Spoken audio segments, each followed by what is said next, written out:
Notre foi peut fléchir, mais sa fidélité reste ferme. Pierre renia Christ, mais la fidélité de Christ envers Pierre fut inébranlable. Notre Père céleste ne peut oublier les promesses qu'il a faites. Il ne peut se renier lui-même en manquant à sa parole. Si nous sommes infidèles, il demeure fidèle, car il ne peut se renier lui-même. De Timothée 2,13. Peut-être sommes-nous prêts à céder à l'ennemi, à abandonner notre tâche dans une crise de découragement, et même à lâcher la charrue après y avoir mis la main. Mais Christ, lui, n'est ni déconcerté ni découragé. Le désespoir ne l'accable jamais. Il n'admettait pas que l'ennemi fût jamais victorieux.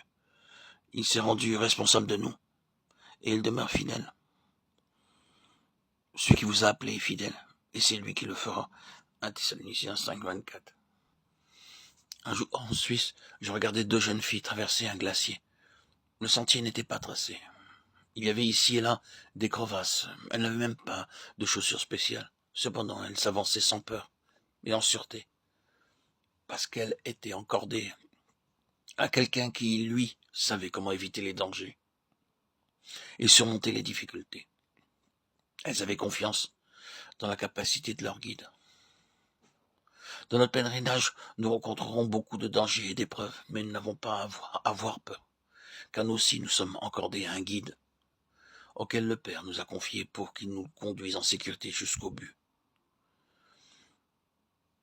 Êtes-vous un enfant de Dieu? En raison de votre fidélité, vous devez être rempli de l'Esprit. Pourquoi ne possédez-vous pas ce qui vous revient? Un honnête homme a trois moyens d'entrer en possession de ce qu'il désire. Il peut acheter, échanger ou recevoir. Peut-on acheter la plénitude de l'Esprit? Simon le magicien fut sévèrement réprimandé lorsqu'il essaya de le faire.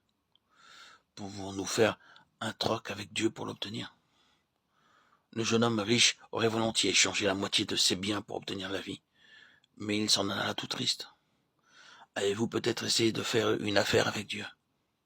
Lui avez-vous offert un peu de temps perdu, des restants de votre force, un peu de votre talent en échange de la plénitude de l'Esprit? Un seul moyen vous reste par lequel vous pouvez posséder cette plénitude, c'est de la recevoir comme un don. Nous connaissons qu'il demeure en nous par l'Esprit qu'il nous a donné.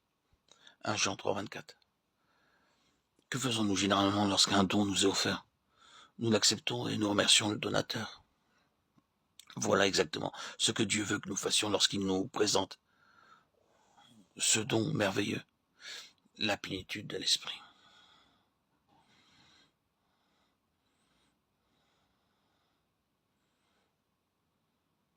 La foi s'approprie la plénitude de Dieu.